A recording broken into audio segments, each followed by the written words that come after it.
Hey there, world. Hope you're having a fantastic day. If you are watching this live, it is almost lunchtime on Thursday.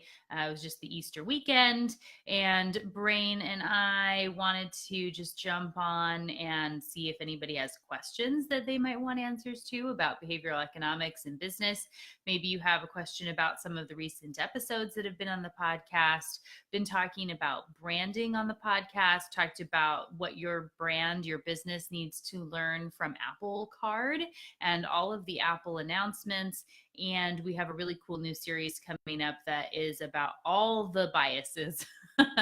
So I'm going to chat a little bit about that. And hopefully, if you do come in at any point, feel free to ask a question into the chat box. If you like any of the topics that I'm talking about, give a heart or a thumbs up or a like.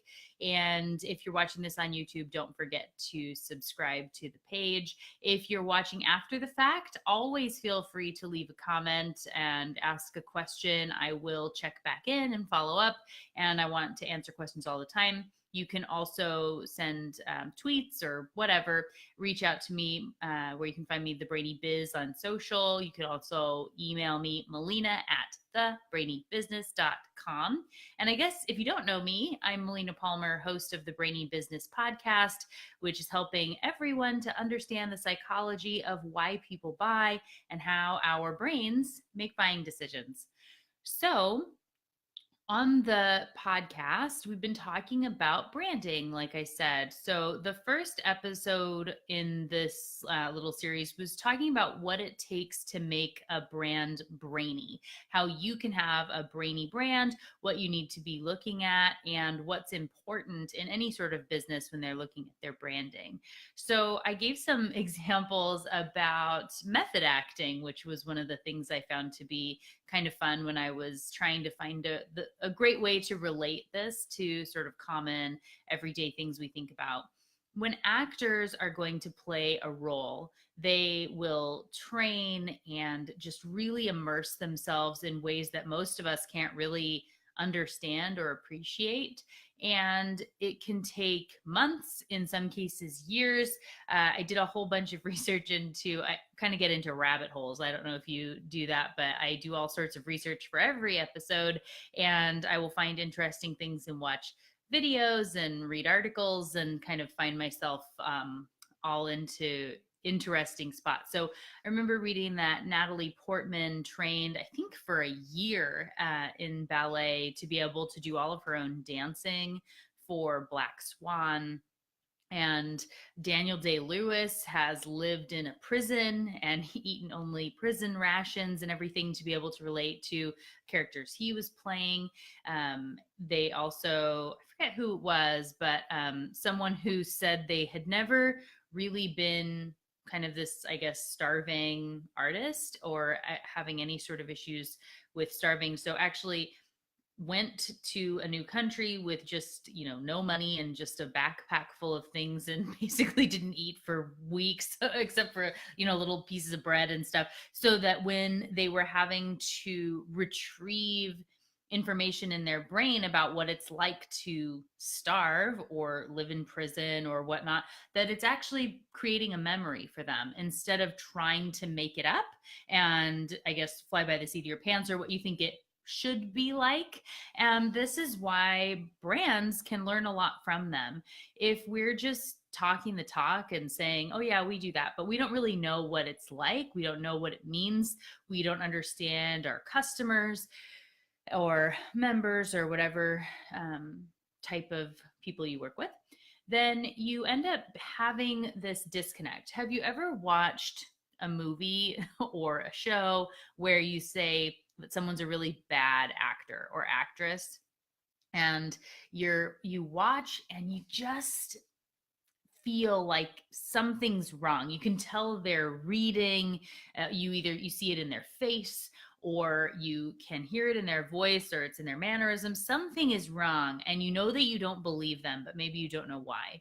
And that is because they're not fully immersed in the character or whatever it happens to be. And for a brand, it's the same way. If you're not fully authentic and all the way through everything that your business is doing, your customers are going to pick up on it, and they might not be able to really articulate what it is that seems wrong, that seems off, but it can impact your sales. So, as I say on the podcast and here on live chats all the time, really everything matters when it comes to behavioral economics. Even the little things that you don't think should matter can really have the most impact on whether someone buys something from you or not.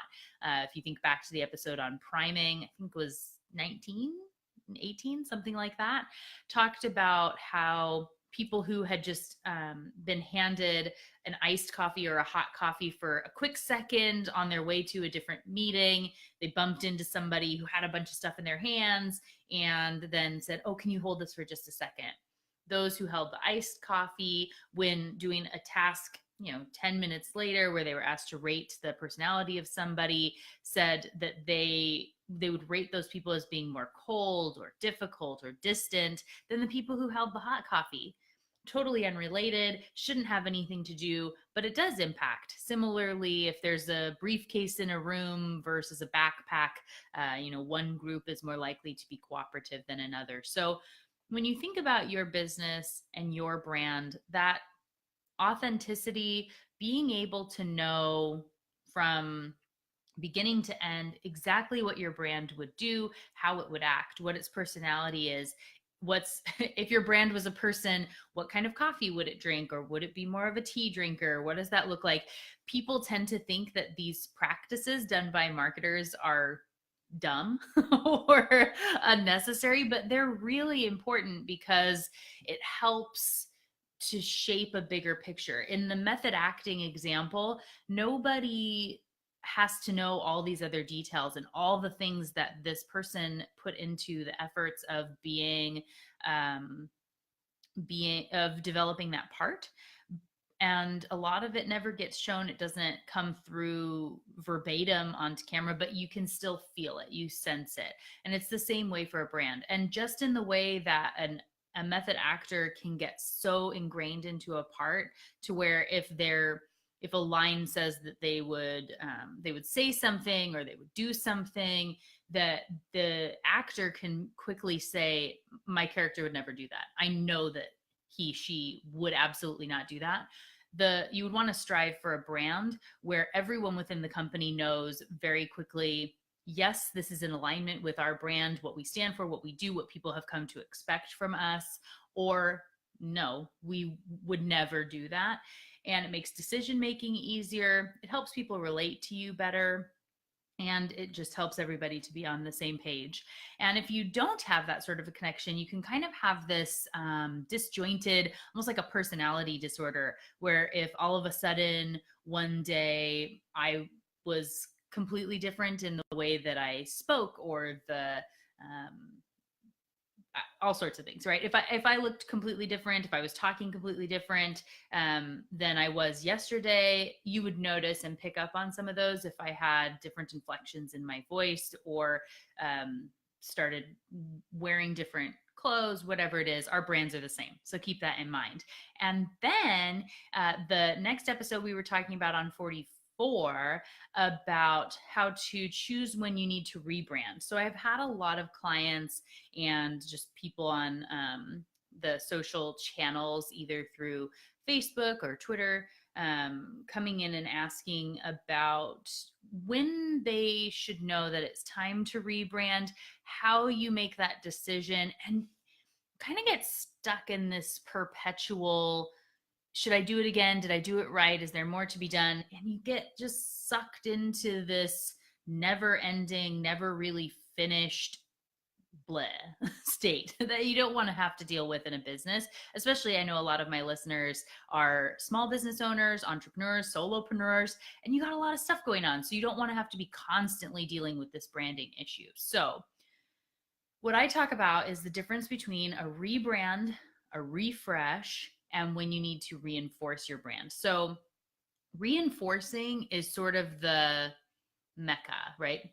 We've made it, and we're just constantly reinforcing, and we know the brand is right at its core. It fits, and it's just perfect, right? and it's still never done, but at least you're stacking upon things you've already done and making it stronger versus having this feeling like you need to redo everything all the time.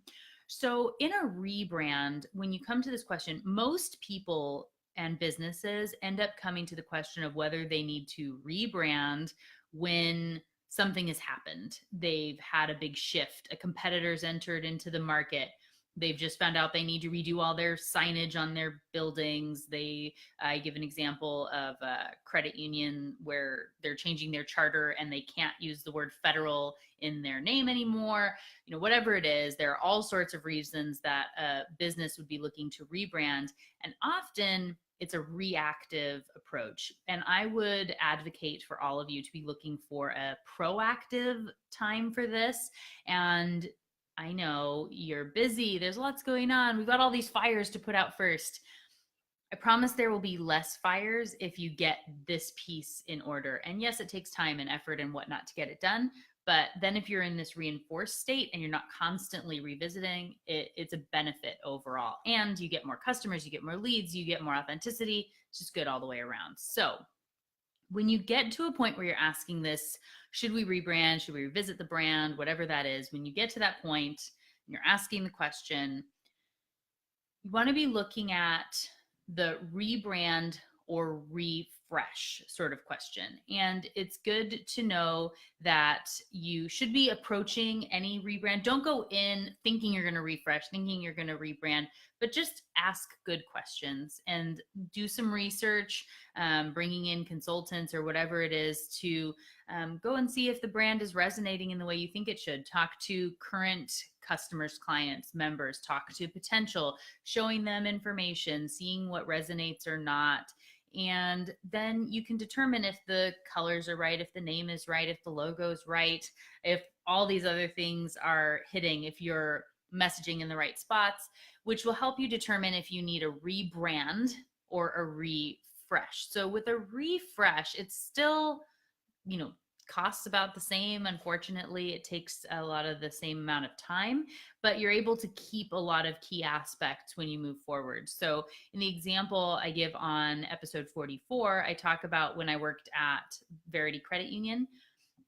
About 10 years before I did a brand refresh, the credit union went through a rebrand process because, like I said, they were changing their charter from a federal to a state charter.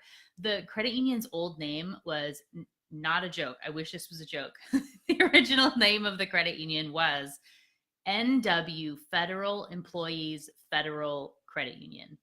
It actually said federal in it twice because it was a federally chartered credit union for federal employees living in the Northwest, right? So that's why it's a very literal name. A lot of credit unions have that.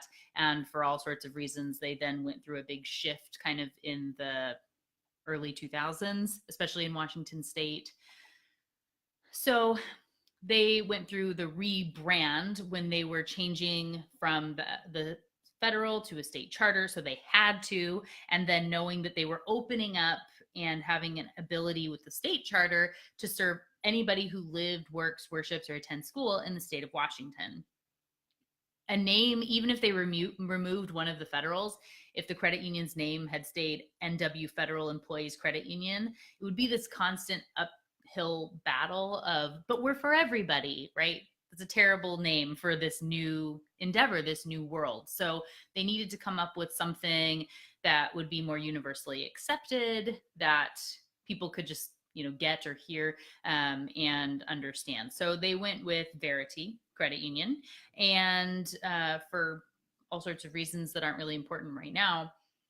And then when I was at the credit union, like I said, about 10 years after that process, did some searching. We were really in need of a revival. Something needed to change. Brand awareness was low.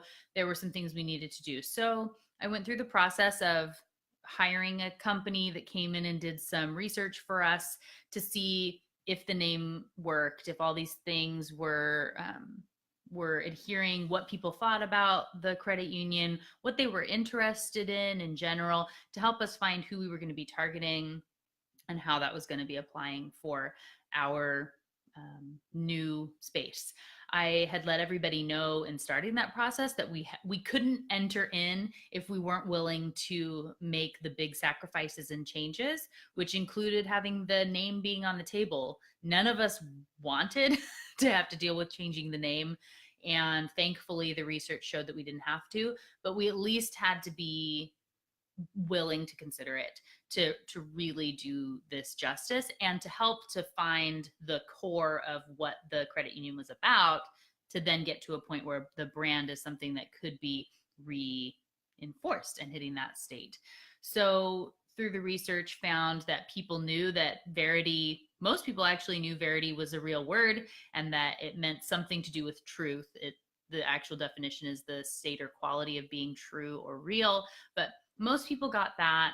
A lot of people said it meant green, which is kind of funny. But people said they cared about community, they cared about the arts. And so we're able to build this truth branding where we brought in artists from the local community that created pieces that were being used to represent the brand in commercials and all sorts of things. And it really resonated with people. They got it. They were able to understand and make the connection of truth and community. Verity Credit Union, they go together. And brand awareness tripled in less than 2 years.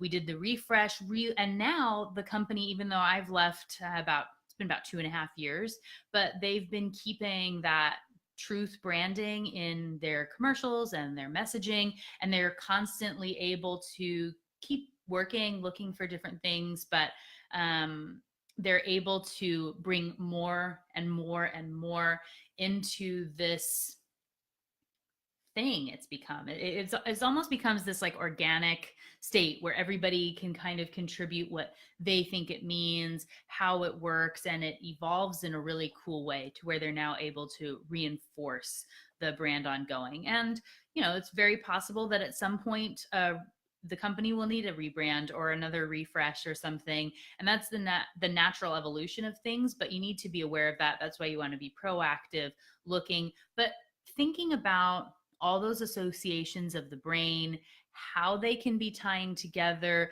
what people think of your company, how that comes into play, what brain has to say about it. Even if they can't articulate it to you, it's important to understand and do the due diligence on behalf of your company to make sure that your messaging resonates.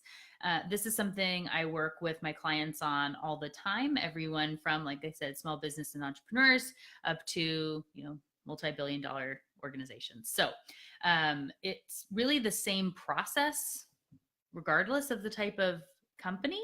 It just has to be looking at these things from the perspective of the brain, what it's going to stick to, what it's looking for, what's going to resonate with it, and then really building around those things that then everyone in the company can get, and it all piles on and is really great. As I mentioned, I think at the beginning of the episode, before starting on branding, I talked about the announcements from Apple. Apple is a really great company with a really solid brand. And there was a study that was done years ago where people were watching a video about something and seeing, flashes of images and whatnot. In one group, they were shown an IBM logo for a fraction of a second, enough that you consciously couldn't pick up that it was there. And the other group was shown an Apple logo for just that same fraction of a second in between. So nobody consciously knew that they had seen it. But then they were asked to do innovative work, creative work, doing this, brainstorming or whatever it is, and trying to be creative. Which group do you think was more creative and innovative? Again, remembering that everybody said they didn't even notice the logos. They didn't know they were there, and surveyed after the fact. Nobody recognized it. But the subconscious brain definitely picked up on it. And just a fraction of a second of Apple got people thinking in this more creative way. It helped them to think different, which is, the old Apple campaign from years ago. Really great campaign.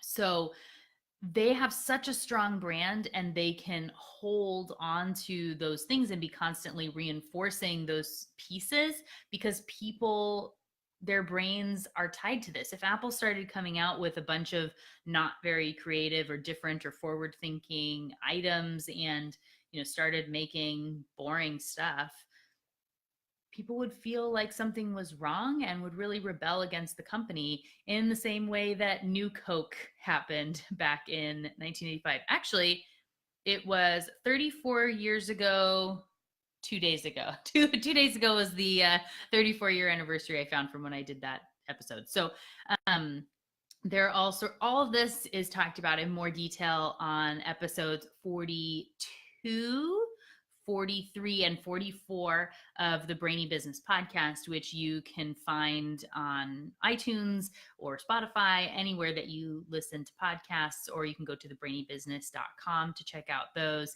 And tomorrow, Friday, April 26th, have a new episode that's coming out that is starting a series on all the cognitive biases, which I have grouped into different categories, and I'm talking about them in pretty rapid succession, but to explain, these are our personal biases and this is how they all work together, so you can learn a little bit about your brain. Then there will be episodes about how we think about groups. And then there's an episode about the way that we think about numbers. There's an episode about memory, about looking into the future. It's going to be a lot of fun. So I hope you come and check out that series. It's going to start with episode 45, again, which comes out on April 26th. And there are 8 in all. Not sure if I'm going to go all the way through or break it up with some other episodes, still figuring that out. If you have a vote, definitely let me know, as I'm getting those recorded here soon. And I hope to catch you on a future live to chat with you either on Facebook, where if you don't already like and follow the Brainy Business page, please do so. You can find me as the Brainy Biz. And also I've been spending lots of time chatting with folks on Twitter. So if you would like to follow the Brainy Biz, B-I-Z, there on Twitter, we can have a conversation, and maybe you will find yourself in a future tweet of the week on the podcast. Same for 5-star reviews, all that. I like to give shout outs on the podcast all the time. And if you're watching this on YouTube, thank you. Please consider a subscribe. Would really appreciate that, and look forward to engaging with you in future weeks. Until then, thanks again for watching and learning with me.